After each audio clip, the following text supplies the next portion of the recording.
Today we are on Khaosan Road, and this is where I came 10 years back, the first time, when I was walking through the streets early in the morning, and I saw a lot of monks walking this way.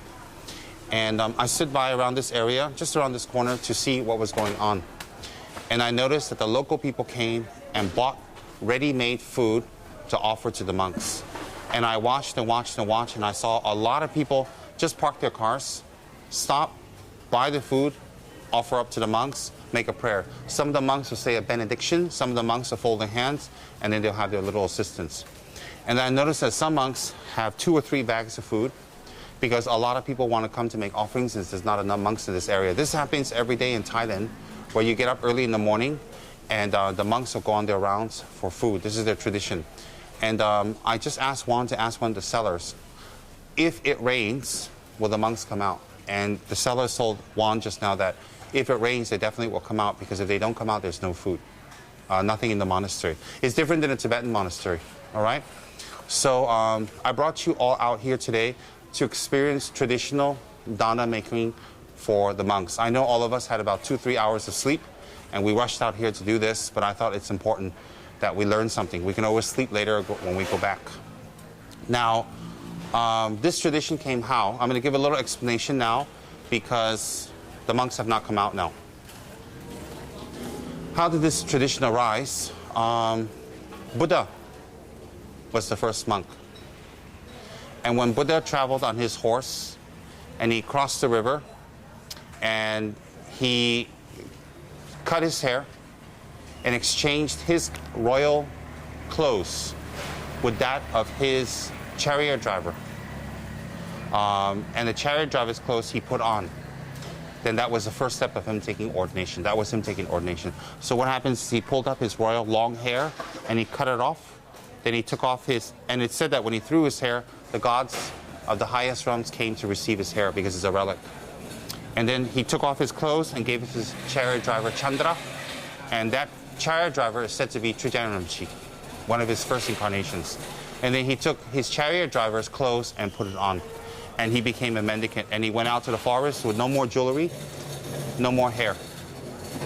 And he went out to the forest with no more adornments, no more any signs of being a prince, although his stature and his look and his charisma was that of royalty. Then he went out to the forest to meditate. He went out to the forest to practice asceticism. And then he adopted the begging bowl. When Buddha first held the begging bowl and he went out to beg for food, that was a sign to the Buddhist world. We need to put our pride down and beg for our sustenance. Now, in today's world, when you beg, either they say that you are down and out in your luck, or you're lazy, or you're a street person, a homeless person. So generally, when you beg, in today's world, people look down on you. But in the ancient world, in India, in its spirituality, when you actually beg and you wear that kind of clothes, it's okay. When you wear that kind of clothes, it's actually a sign of spirituality. We let him pass by. So what happens is in ancient India, when you cut your hair and you wear the clothes of a mendicant or a ascetic or a beggar, people actually praise you. People actually respect you. People actually are in awe of you. And then when you go out and you wander around in the forests, in the rivers, and you meditate, then you come to the village to beg for food. Everybody will prepare a portion of their food to offer to the mendicants, M-E-N-D-I-C-A-N-T. So what happens is, it was a lay person or householder or an ordinary person's way of collecting merits. So many normal, ordinary lay people could not go out and wear monks' robes and meditate intensely in the forest. But to make offerings to these people was a participation in their spirituality. So what happens was, in ancient India, whether you were a Hindu mendicant, a Jain mendicant, or a Buddhist mendicant, nobody cared. As long as you were an ascetic, people wanted to make offerings. All right, now I want everybody to pay attention. This is very important. So you're here to learn. So what happens is, whatever religion you were in ancient India, Jain, Hindu, or Buddhist, when you don the robes or you don the outfit of a mendicant or an ascetic, people respected you. And people will look at you as an object of aspiration. What's the aspiration?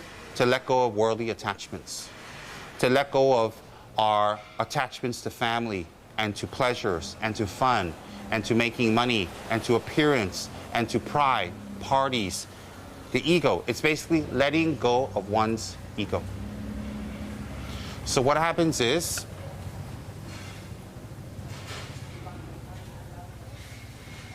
if you cannot be one of those mendicants, then the next best thing was to provide something for them. That's one. Number two. Stairs you are. When Buddha became a monk, he gave vows to a monk. When he gave vows to a monk or monks, he started the tradition. When he started the tradition of giving vows to monks, you have 4 root vows. Okay, hold on, let him pass.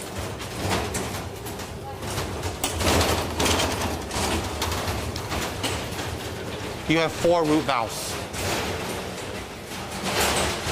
The 4 root vows, along with the auxiliary vows, are what a monk holds. Okay? Based on the vows of a monk, if you respect the Sangha, if you make offerings to a Sangha, if you provide the necessities of a Sangha, it is considered great spiritual merit for you, based on the vows. The difference between a monk and a nun and a layperson is that the monk and nun have taken vows of renunciation and to focus 24 hours a day on their meditation. So, according to the vows, if you show respect to a monk, if you make offerings to a monk, you are making offerings to his vows. So if you make offerings to the Sangha,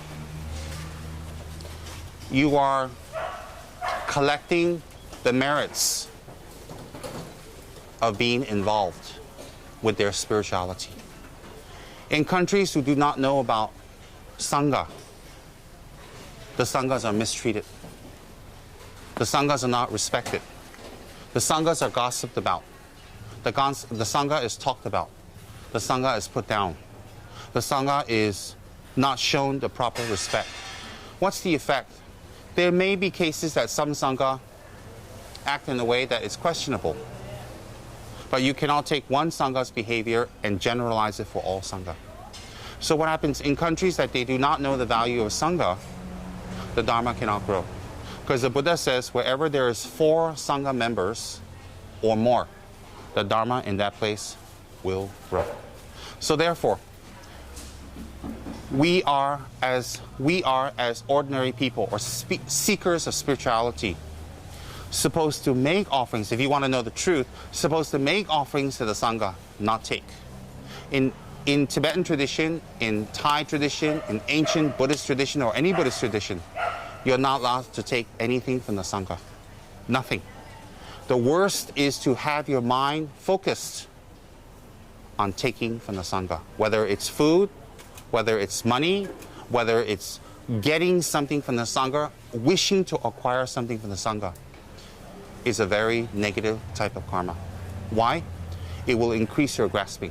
If the Sangha offers you money, if the Sangha gives you help, if the Sangha gives you assistance for any reason, and it is for you to do Dharma work, and your Dharma work is sincere, and you receive it with 2 hands, you receive it graciously, you receive it with a lot of gratitude, that's a little different.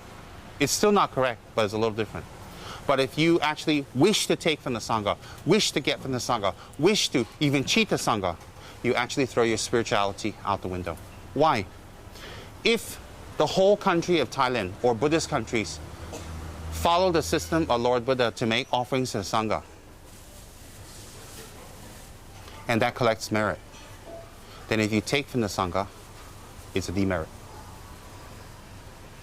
People don't want to think of the opposite of what they do. Example, if you say nice words to people, if you show a pleasant face to people, you collect merit. You instill Dharma in their mind and you represent the Dharma well. Similarly, if you show a black face, if you're always temperamental, moody, you collect demerit. Why? Because that's the opposite of cultivation of Dharma in your mind stream.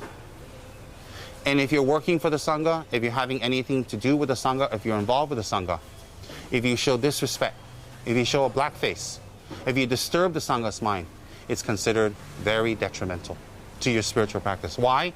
The Sangha is your third refuge. How can you show a black face to the Sangha? Then people say, well, I didn't show a black face to the Sangha.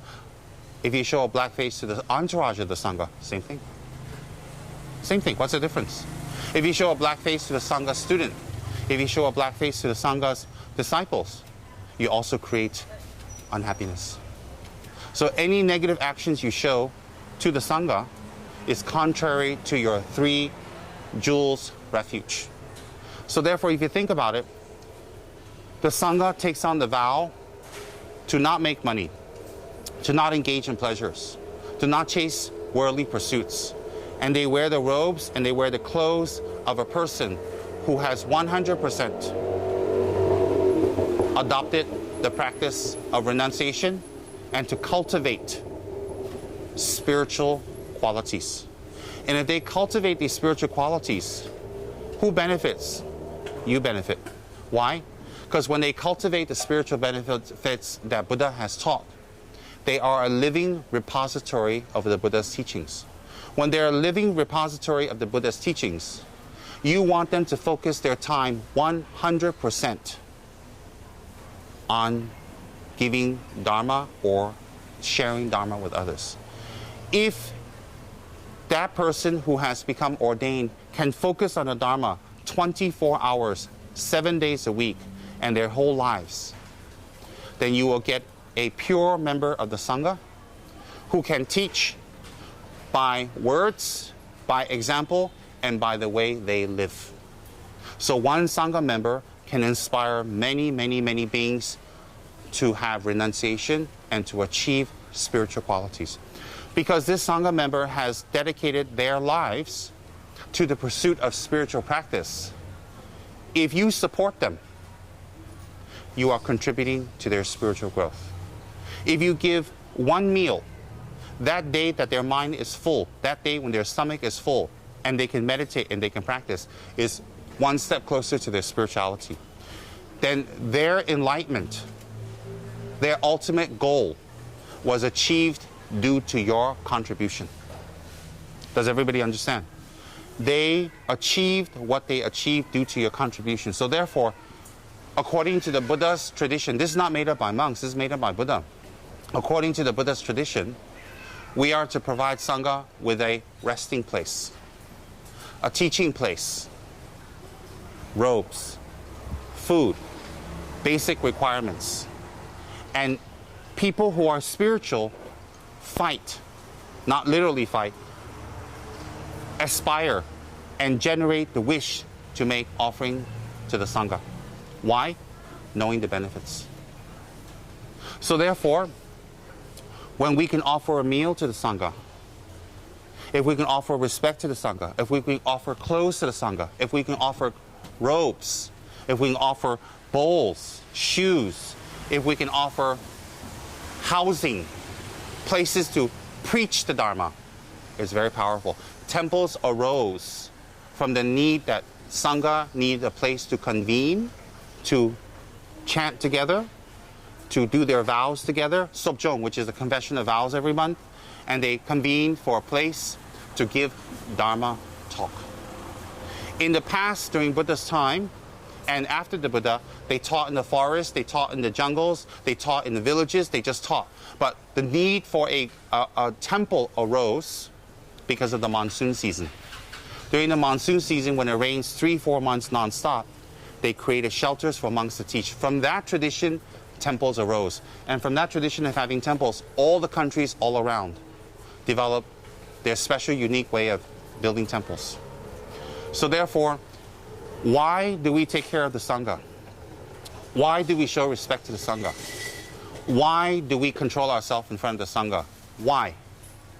Because the Sangha offers us an opportunity to control our body, speech, and mind. If we're normally a greedy person and we want money, money, money, money, money, money, money, money, money, that's all we want is money. Then when we're near a Sangha, a monk, a nun, a guru, we shouldn't think like that. We shouldn't look at the guru and say, how much can I get?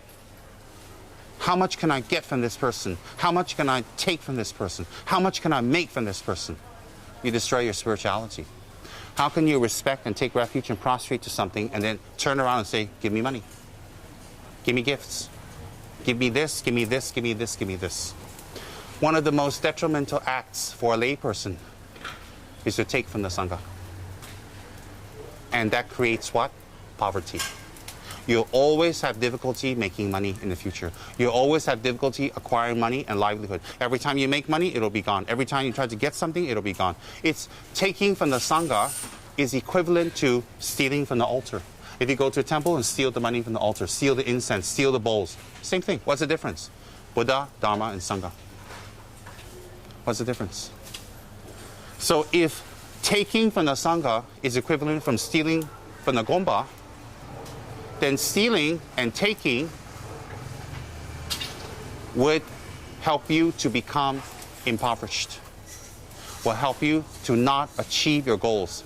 And if your negative karma is very strong, financially you will grow, but spiritually you will become impoverished.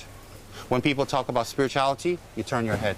When people talk about virtue or compassion or good things, you turn your head, you can't listen. Even if you listen respectfully, you cannot practice. You find your mind more and more and more and more difficult to practice. Why? Whatever you're suffering is no one's fault. It's your fault. You cannot experience what you did not collect. You cannot experience what you did not do. So for us to blame this person, be angry at this person, get this person back, show a black face to this person, for us to do that only shows how incredibly stupid we are and how incredibly dumb that we didn't follow Dharma. Because why? Whatever sufferings you have is a sign you didn't practice Dharma. Whatever sufferings you create is a sign you didn't practice Dharma. The minute you say, I don't like this person, I don't like this person, I don't like this person, I don't like this person, or you show black face or you show a bad attitude, it's a very clear sign you are not practicing Dharma. Very clear sign. So what's the karma for that? Having heard the Dharma, having heard the Buddha's teachings, having listened to your teacher, having been near a Sangha, and yet you still act in a way opposite of the Dharma, creates the karma for you to not be near the Dharma in the future. That's the karma. That's not something I made up. So today we are here in this area to make monks offerings. And I wanted to give you all a talk on the significance. I will add more to this video. I want to give a little significance to this so that we know what's going on. So you can see that lady already. She's holding up the offerings and she's preparing herself to make offerings to the Sangha. So if you make offerings to the Sangha and your body in such a good posture and you're showing great respect, you know what happens? The object of respect is the Sangha, and you collect the merit of good body action. In the future, you will be born with good body action. You will be able to be born controlling your body, speech, and mind. You will be born with a good body, a nice body. When you show respect to the Sangha or to others, you're using your body to show respect. You will collect the merits of having a good body, a strong body, and a body that is you can control, that it does not control you with desire. If you're disrespectful to the Sangha, if you're disrespectful to other people, you collect the demerit to not be able to control your body, to be born with a body that people look at, they are repelled. All right, here's the first Sangha member coming already. Observe and watch how it's done.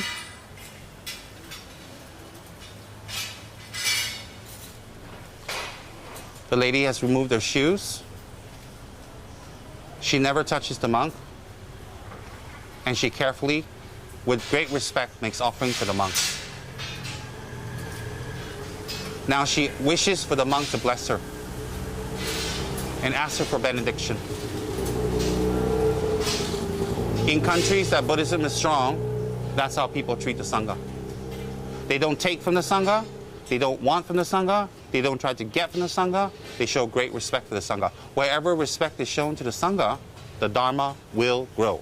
Therefore, if the Sangha gives you instructions, if the Sangha gives you an order, if the Sangha asks you to do something, you should never run away. You should never say, I cannot. You should never say, difficult. Why? Because when the Sangha tells you to do something, if you remember, you create awareness. And your mind will be blessed because you follow the Sangha's instructions. If the Sangha has the power to bless you, then also when you hurt the Sangha, it creates a demerit of hurting yourself. So you think about that carefully. Therefore, for people who don't know anything about Sangha, who don't understand about Buddha, Dharma, and Sangha, who don't know, this is a precious opportunity for you to learn. Maybe some of the words I say to you is foreign, is different, maybe difficult for you to absorb, but that's the truth. It is the truth. Which one of you will become a monk? Which one of you will become a nun? Which one of you will give up your attachment to everything you are attached to in this world and go 100% into practice, study, and teaching and bearing the burdens of others? Which one of you will do that? For those who do that, we respect. For those who do that, we support. For those who do that, we give our full support. Why? They are doing something we cannot do. They are doing something that is necessary, and they are doing something that will benefit us directly and indirectly. So therefore, when we build monasteries for the Sangha, in modern times, raising funds for the temple. When we build for the Sangha, when we support the Sangha, when we make sure the Sangha is taken care of, when we show respect to the Sangha, you are indirectly making the Dharma grow. And if you look in Buddhist countries, when people are near the Sangha, they never fold their hands in front of the Sangha. They never sit there and crack their heads, stretch their limbs. Never. They never sit there and fall asleep in front of the Sangha. Or they never sit there and slouch. Or they never sit there and walk in a funny way or show anger or black face. Why? The Sangha gives you an opportunity to control your body, speech, and mind. If you don't control your body, speech, and mind, then what will you experience? It controls you. And after a while, you just become a negative. You spiral into a negative, angersome, careless person who doesn't care about anyone but themselves. And that will spiral into something even worse. Why? When you have the opportunity to practice, you don't practice. And when you practice in front of a Sangha, a Buddha, Dharma, and Sangha, a real Sangha, it is a great blessing. Why? Whatever you do in relation to the Sangha, you will collect a special type of merit. Why? Because they're wearing yellow robes? No. By the power of their vows. Where did the vows come from? The vows came from their teacher, their abbot. That came from their abbot. That came from their abbot. That came from their abbot all the way back 2,556 years to Lord Buddha. Buddha himself, from his golden lips, gave the vows to the first disciples, the 5 first disciples. From those 5 disciples, they gave the vows to the next set of disciples, the next set of disciples, until the monk vows descend now. In Thailand, they still have a tradition where when a boy is becoming a monk, they'll dress him up like a prince.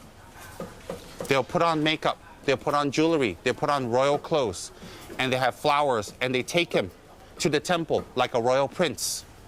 And then when they arrive at the temple, they take off the royal clothes, they cut the hair, they remove the ornaments, and then they put on the robes of a monk, and they go in front of the abbot to take the vows. Why? To symbolize what Buddha did. Buddha was a prince who gave up everything to become a monk. Imagine if Buddha decided to stay with his family. If he stayed with his attachments, he stayed with himself and his fears, none of us would be here. Nobody will be here. So today, I want to bring you all here. And you should feel very fortunate that today, for once, you can collect some merit. And why you're making the merit, what you're doing.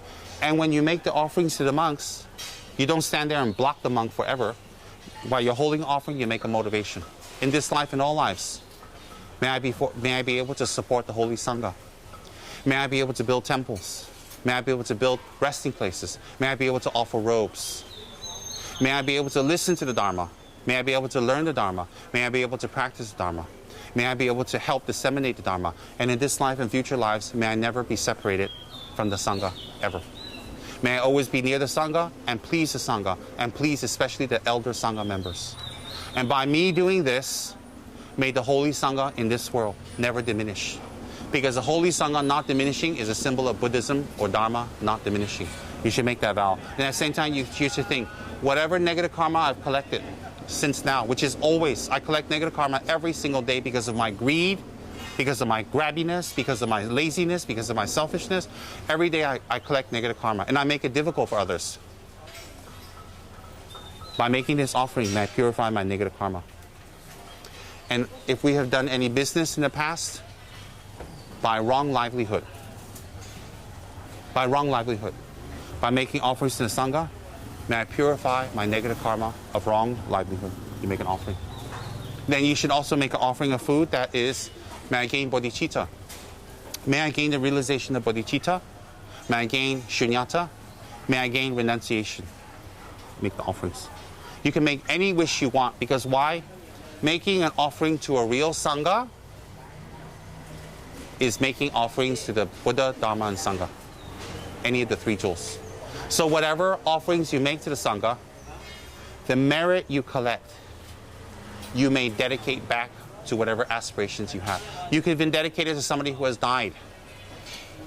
This person I love very much has died. This person has harmed me very much.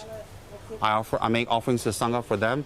May they never be separated from the Buddha, Dharma, and Sangha, and you offer it to the Sangha. So therefore, every time we hear Dharma teachings, our mind should turn. And when our mind is turned, after we are not in the presence of the Sangha, we should keep our mind turned that way. We don't turn, and then when we're away from the Sangha, we turn back. Then when we're near the Sangha, we turn this way. Then when we go away, we turn back. In actuality, it's a little bit uncomfortable for me to say, but I'm going to have to say it because it is the truth. When you are dealing with a Sangha, the whole purpose of you dealing with a Sangha is to create the merits and the circumstances for you to collect merit of your body, speech, and mind, and for you to discipline your body, speech, and mind. So the Sangha gives you an instruction that they have thought out. You should say, yes, I will do it, Reverend Sir. Not debate back and forth, debate, play, debate, this is important, that's important. What's more important than the Dharma? And if you have a teacher, what's more important than a teacher? Why would you debate back and forth, back and forth, back and forth, back and forth? What is it, a show of contest of wisdom or who's smarter? So if you have a teacher, you don't debate back and forth. If your teacher gives you instruction, say, yes, I will follow. Simple as that. You debate back and forth, then you obviously don't respect the wisdom of your teacher. Then in the presence of the Sangha, you show good body action. When you show good body action in the presence of the Sangha, okay, that is to be extended out to everyone. You don't show good body action in front of the Sangha, and then when the Sangha is not around, you go back to your unkind body gestures or negative body gestures. The reason you show good body action in front of the Sangha is to say, oh, I can show good body action. I can control myself. I can discipline myself. And then you extend that discipline to 1 hour after you've met the Sangha, 2 hours, 3 hours, 1 day, 2 days, 3 days. So showing discipline to the Sangha is not a practice of saying this person is a god and I need to worship them. Showing respect to the Sangha is to train you, to discipline you into your body, speech, and mind being cultivated. So when you're in the presence of the Sangha and you show respect, when you show respect, you're supposed to take that respect and cultivation to the next person and the next person, next person. How could you be in front of the Sangha like this, right? And then you turn around and act like that with people. How could you? If you're like this with one Sangha, with another Sangha, and another Sangha, you've trained your body to be humble. You've trained your body to be disciplined.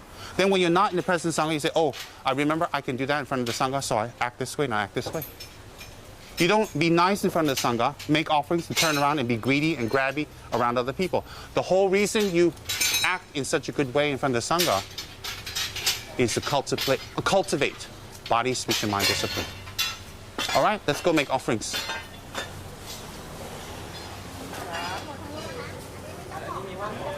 Oh, this side. That's one that is somebody book. Oh.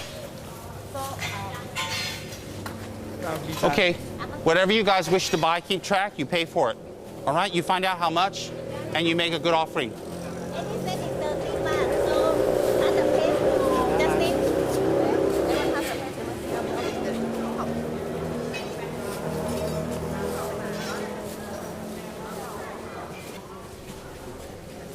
นิมนต์ค่ะนิมนต์ค่ะ Don't big as big as small, big as big as small, big as big as small, big as big as don't big as big as small, big as big as someone got these on don't big as big as small, big as one monk can receive as many offerings as possible. It's not they're full or not. It's a matter of making merit from your side. Example, if you go to the temple, if you offer a lot of offerings, you can't say, oh, if I offer a little, the Buddha is full. All right? Make your wishes and make your motivations. The causes for you to receive is to generate the merits to receive. All right? Very important. You observe.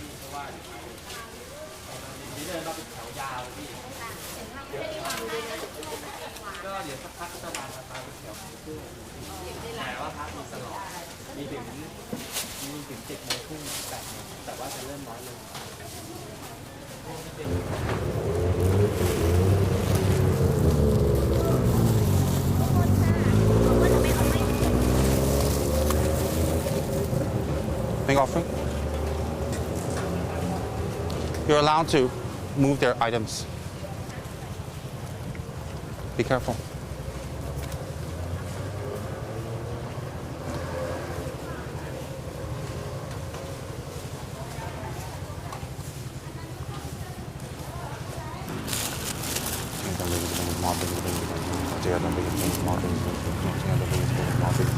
Inside the back. Tear down big as big as small big.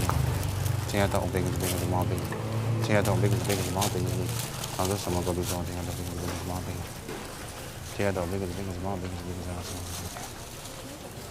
Tear down. Prepare offerings. Offerings. So many monks, very virtuous, very lucky. Make offerings. Tear down big as big as small big as big as. You make sure to call the monks for them, huh? Tear down big as big as small big as big. Here. Call him. Yeah, the one big as big as small, big as big. Yeah, the one big as big.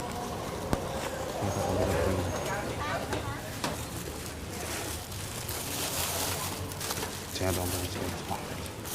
Yeah, the one big as big as small, big as. Yeah, the one big as big as small, big as big. Yeah, the one big as big as small, big as big as another someone got the yourself. Yeah, the one big as big as small, big as big. Tear the big as big as small, big as big as. Now this one got the so tear the big as big as small, big as big as. Tear the big as big as small, big as big as. Now this one got the so. Tear the big as big as small, big as big as. Now this one got the so. Tear the big as big as. Tear the big as big as small, big as big as. Tear the big as big as small, big as big as. Tear the big as big as small, big as big as. Here, another offering. Tear the big as big as small, big as big as. Big as big as small, big as big as. Tear the big as big as small, big as big as. Tear the big as big as. Tear the big as big as small, big as big as. Tear the big as big as small, big as big as. Tear the big as big as small, big as big as. Tear the big as big. Get out of the way! Get out of the way! Don't block the monk. Offer and then get out of the way. Tear the big as big as small, big as big as. Tear the big as big as small, big as. Good. Tear the own vacancy, vacancy. Here, here. Tear the own vacancy, vacancy, ma, vacancy, vacancy, vacancy. Tear the own vacancy, vacancy, ma, vacancy, vacancy. Tear the own vacancy, vacancy. Tear the own vacancy, vacancy, ma, vacancy, vacancy, vacancy. Tear the own vacancy, vacancy, ma, vacancy, vacancy, vacancy. Tear the own vacancy, vacancy, ma, vacancy, vacancy, vacancy, ma, vacancy, vacancy, vacancy. Tear the own vacancy, vacancy, ma, vacancy, vacancy, tear the own vacancy, vacancy, ma, vacancy, tear the own vacancy, vacancy, ma, vacancy, vacancy. Someone got the so tear the own vacancy, vacancy, ma, vacancy, vacancy. Tear the own vacancy. Offering? Tear the own vacancy, vacancy, ma, vacancy, vacancy, vacancy, ma, vacancy, vacancy. Mahavekans vacancy, some other things. Tear the own vacancy, Mahavekans vacancy. Offering? No more. Tear the own vacancy. Oh, they're very slow. Go, go, go, go. Don't miss them, don't miss them. Tear the own vacancy, vacancy. Tear the own vacancy, vacancy, Mahavekans vacancy. Now there's some other things. Open this, open this.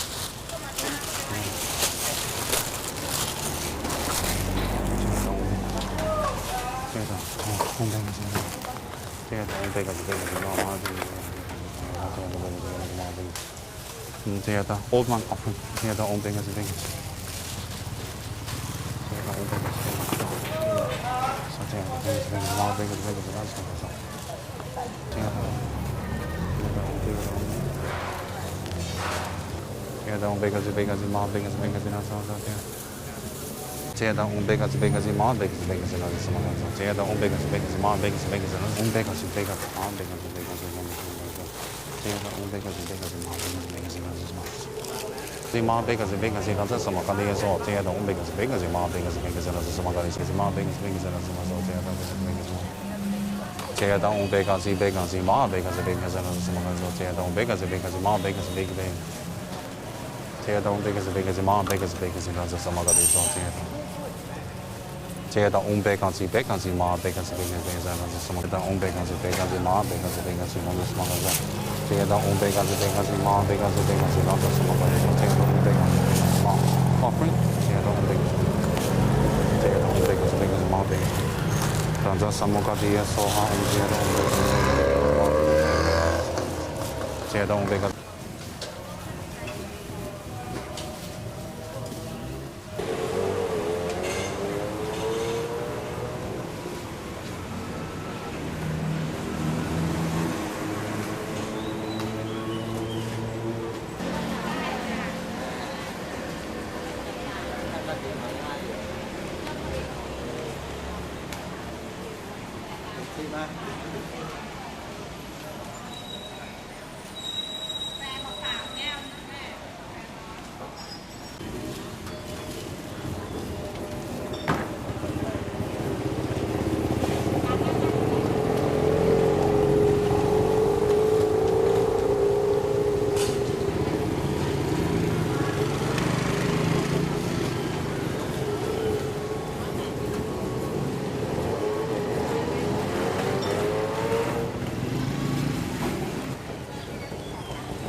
คุณนะคะวันหลังมาเชิญนะคะโชคดีนะคะ จะได้เตรียมไว้ให้ได้ค่ะ Okay, how much was it? It's total 14490. Okay, it's 14490. So 1,500 ringgit. You guys can contribute what you want. When you contribute, you shouldn't think to yourself, oh, I'm doing the monk a favor, or I'm doing Rimchi a favor, I'm doing anyone a favor. It's for your own merit. From the time you were born till now, you think carefully, how much generosity have you done? How much giving have you done? From the time you were born till now, how much giving have you done? Has your mind been focused on giving or getting? Has your mind been focusing on giving or trying to get from people? If your mind has been getting, then the result of getting will be not getting. If your mind has been giving, your mind will be at peace. You generate the parameter of generosity. Also, whatever you wish to get, it will come to you. You will acquire with little effort or no effort. So, unless the Buddha is wrong, by giving, one is creating negative karma or one is wasting money, then by giving, you generate a tremendous amount of merit. So today is, I wanted you guys to experience, this is what I used to do all the time. Whatever Buddhist country I go to, when there's monks, I'll make offerings all the time. And for me, I don't feel a pinch, I don't feel any kind of stinginess, because this is for my spiritual benefit. The whole action of, actually, we should prepare the food, we should clean, and we should go out and offer. In villages, everybody cooks a little bit, and they set it aside, and in the morning when the monks come, they make offerings. It's a ritual every single day. It's a very beautiful ritual. In Tibetan monasteries, we can't do that because of the snow, so the monks can't walk outside. So the lay people go to the monasteries to make offerings. So in Tibetan monasteries, develop that we go to the monastery, we prepare everything, and then we make offerings to the monks. In a Thai system, because the weather is very good, they come out in the traditional manner. The point is making offerings. So you should think to yourself right now, today, I have done a great deed. I have experienced something cultural of Thailand, which is very, even though Thailand is so modern, although Thailand is still growing and it's metropolitan, we can see something so ancient, we can see something so pure and something so holy and so religious. So we're experiencing some Thai culture this morning, which is a beautiful culture because it's a Buddhist culture. And if you notice, a lot of young schoolboys would come and help assist the monks carry their items, and they carry it back and they go to school. Or some schoolboys will stop and make offerings and go to school, if you notice. Imagine if our kids in Malaysia or anywhere in the world grew up with this system of giving, not taking, of sharing, of showing respect, of showing good body language. Imagine when they grow up how different it would be. That's why when spirituality is given to our children, they grow up different. When spirituality is not given to our children, they grow up with a lot of materialism, a lot of attachment. So today, by you showing respect, removing your shoes, however you showed your respect, bowed and put the items down, you should do that with every single person. By doing that to a Sangha member, you create the causes. You create the causes to become humble with every person and to be patient with every person. Why? Because you make your body bow, you fold your hands to show respect. To who? To a pillar, to the sky, to a door? No, to a Sangha member. So when you do it to a Sangha member, whatever actions you do toward a Sangha member creates the karma for it to return. Otherwise, there will be no point to have Sangha members. The second thing is you create a generosity. By offering food to the Sangha, you yourself will always acquire what you require. You will acquire what you require in the future for your spiritual practice. Why? Because you're sustaining another's spiritual practice. So in the future, when you wish to engage in spiritual practice, what you need will come to you. Why? Because you gave others what they needed on their spiritual path. Does everybody understand? The second thing. The third thing is, you have made offerings to the third of the three jewels. The Buddha, the Dharma, and the Sangha. You have made offerings to the third of the three jewels this morning. You should consider yourself, how lucky I am to come on this trip. How lucky I am to have an explanation of what's going on. How lucky I am to participate. How lucky I am to see real monks, real Sangha, real offerings, real tradition happening. How fortunate and lucky I am that I can be here and make offerings. And then you should think to yourself, in this life and in future lives. You should think to yourself, in this life and future lives, may you do this again.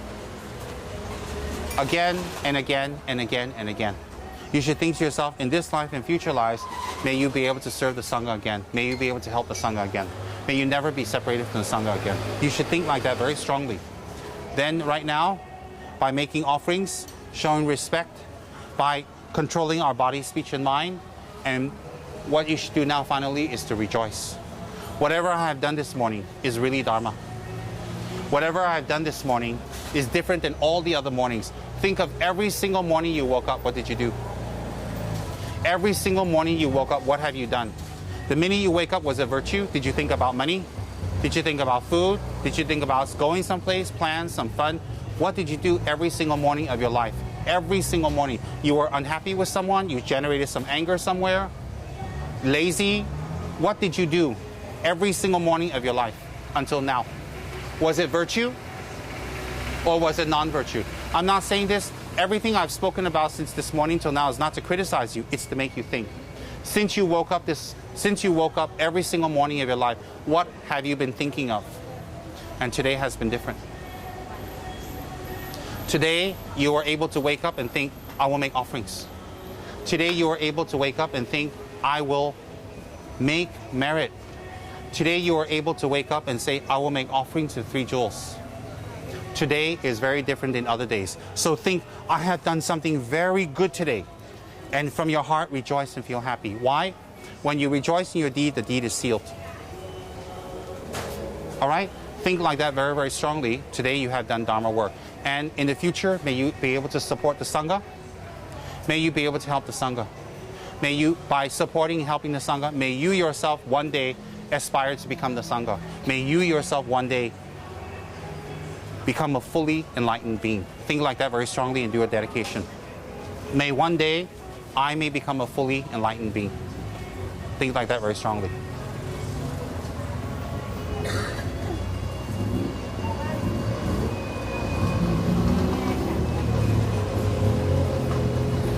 May all my negative deeds and negative actions I've done, feeding myself, grabbing money for myself, thinking about myself, always me, be eradicated by serving the Sangha. All my unhappiness has come from thinking about myself.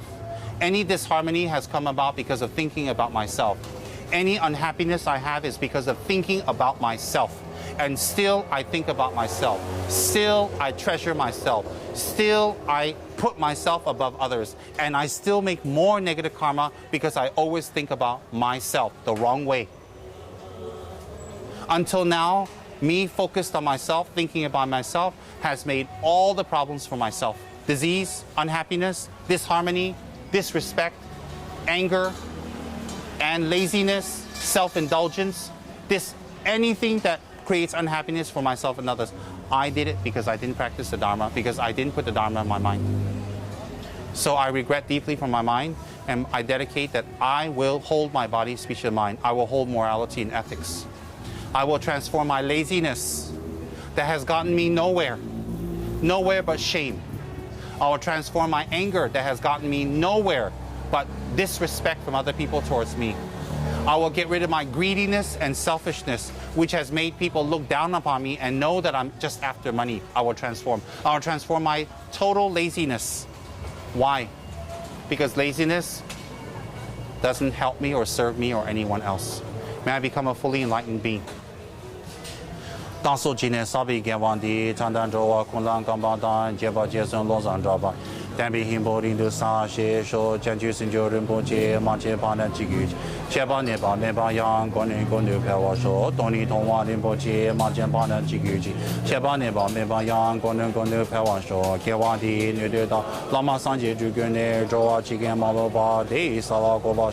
去接脚步从高把，去接那把陪我啦，给进前往前往当，今天马路早晚大当接生对顺当，这位做你拉的呢，接我路上找把一电报有零八九几，刚的这位快位新港的本地用马路经纬，前年是往电信港走一，下辈子的把的天绝几。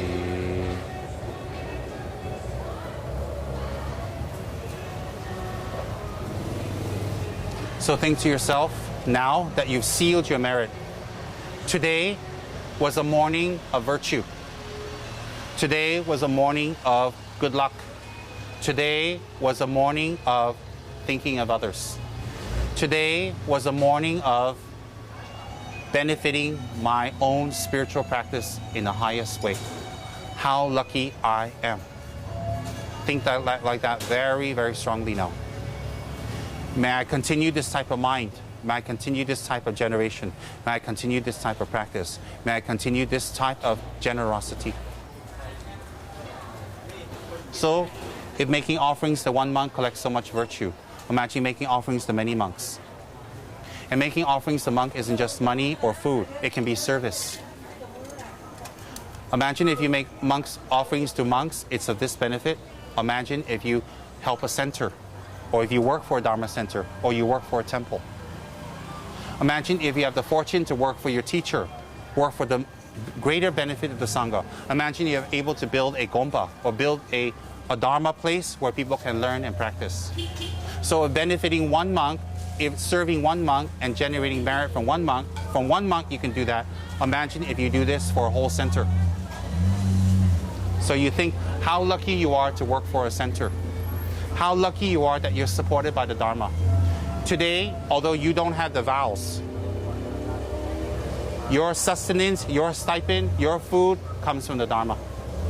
Just like these monks.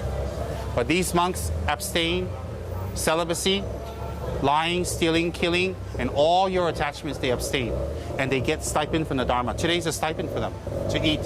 All of you get stipend for the Dharma. But are you the same as these monks? If you are getting your food and clothes and staying place from the Sangha, from the Dharma, just like these monks, then you should act like these monks. Because why should you get stipend? What do you do? How do you deserve it? And if you work for the Dharma, you should think, I'm just like these monks. I work for the Dharma. How lucky I am. So when you're working for the Dharma, your attitude should be good. You shouldn't be lazy. You shouldn't be stuck up. You shouldn't be arrogant. You shouldn't think you're doing Dharma a favor. Today, by making offerings to the monk, you are not doing them a favor. You are doing yourself a favor. If you are doing them a favor, then doing Dharma practice should be doing Buddha a favor. If you do Dharma practice and you're not doing Buddha a favor, when you're making offerings to monks, you shouldn't be doing them a favor. If you're not doing the monks a favor, how could you be doing the Dharma center a favor? So we shouldn't walk around in an arrogant manner thinking that we are the best and I'm doing you a favor and I only have the skills. Silly. You have the skills, you serve the Dharma, you benefit. You have the skills, you don't serve the Dharma, you go serve yourself just for money, you lose. Very simple, you lose. Never bargain with the Dharma. Never show black face to the Dharma. Never show back action to the Dharma. Never show laziness to the Dharma. Never. Why? This is your one chance to practice. If you lose this chance, you will not get this chance easily again. So you didn't do the monks a favor. You didn't do Buddha a favor. You didn't do Dharma a favor. But they did you a favor because the monks hold the vows for you to make offerings to generate the merit to become attained. Same as when you're serving a center or a temple or your teacher, you don't do your teacher a favor. So today's experience should make you humble, make your ego go down. And not only today, every day. Why? Why should you put your ego down only in front of the monks? Why? Why should you put your ego down only in front of the monks? Is it only in front of the monks you generate spirituality? Definitely not. From after being with the monks, you should generate the spirituality henceforth. Why? You don't act good only when you're near the monks. You got to act good after you see the monks as an inspiration. Does everybody understand? Okay, good. But you say that the kids, when they're young, they already start to do. How do you feel about that? You want that for your kids, don't you? If your kids were here and you made them give every single day, how would they grow up? Would they be less materialistic? Would they earn a living? Would they look for a livelihood and go for education but with a different attitude? Would they be less materialistic? Would they be more giving, more open, less spoiled? That's why wherever there's spiritualism, example Dharma, wherever there is, if we expose ourselves young, we grow up with that attitude. It's countries that they get rid of spiritual practice and they don't practice anymore. They think it's old-fashioned. They grow up highly materialistic, and when they're highly materialistic, what happens? Me. Money, money, money, money. Every single day we wake up, what happens? Me. Give me. What can I get? Me. Then that ends up in what? Anger. Bitterness, unhappiness. Because every morning we get up, me. Every morning we get up, give me. What can I get? What can I mooch? What can I get for free? What can I take from the other person? What can I gain? We think like that. Then when we think like that, you check yourselves out. Where are you in life? What's your attitude in life? So when you see this, when you see the young boys coming out and making offerings, look at this young boy. Before he goes to school, he serves the monk. I don't know, want to explain to me. He goes and serves the monk and helps the monk back to the monastery, and then he goes to school. This is what he does before he goes to school. What do our kids do before they go to school? How do our kids grow up? Serving, humble, generous. Look how these kids grow up. And do you see any old people here being put down? No. The old monks, even in a wheelchair, are fighting. They respect old people here. This culture should not be lost. Respecting Sangha. Imagine when you were very young, you were encouraged to make offerings or think of others or serve an old monk or help someone. Imagine if you were given this when you were young, how different you would be today. Just think about it. That's why Kachara culture is so important. What we're doing in Kachara is so important because we live in places that are so materialistic and we feed our children with materialism. That's why people do drugs. That's why people do alcohol, to escape the unhappiness that they have brought on themselves, but they don't know why. That's why people do drugs and alcohol, or get angry, or fight, because they're so unhappy. They're so unhappy. So you think about how important it is to do our work well, to take more responsibility, to lead our departments, to do more work, and to bring spiritualism to others. This is why it is so important.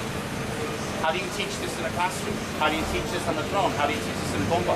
You look at it and you see, and then you get an explanation, you go, oh, that's why you're doing.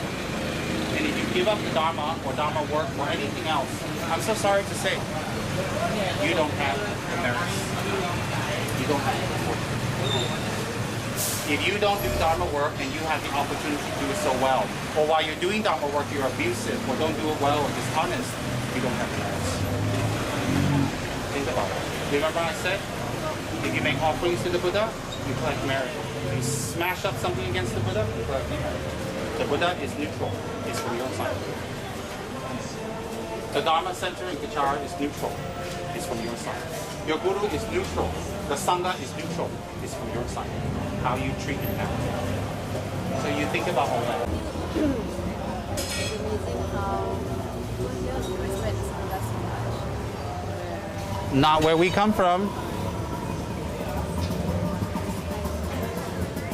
Open up my mind to like even people around us. And it's young and old and all walks of life. And you know what?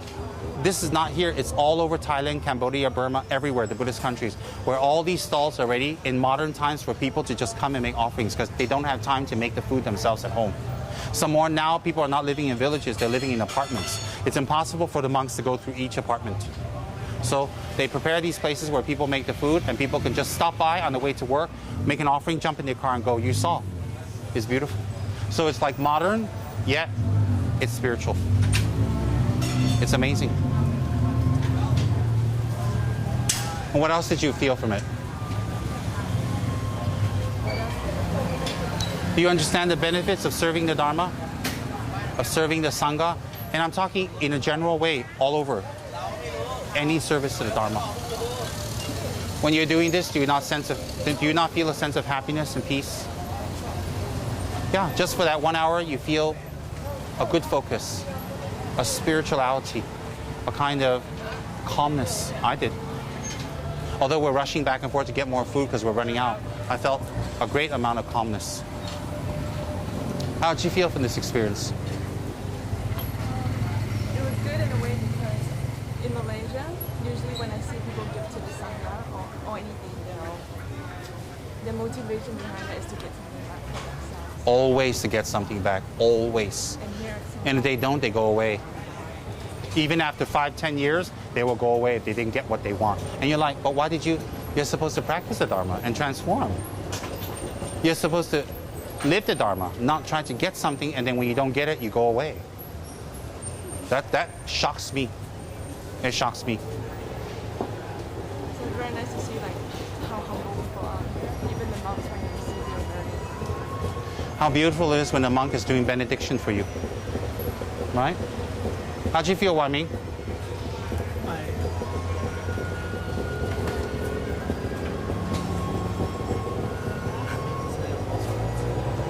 I felt that if I had done this when I was a child, I had the opportunity to offer to the monks. I think my entire life would have been quite different. Well, it can still be different the rest of your entire life. You see, you always speak in past tense. If I had done this when I was younger, my life would be different. And that's kind of an excuse for not making a change now. I hear that thousands of times from people. If I only had that, if I only had this. Well, you have it right now. And in fact, right now, it's even better than last time because now you have a fully thinking operational brain. In fact, it's even better. So how will you take this back with you?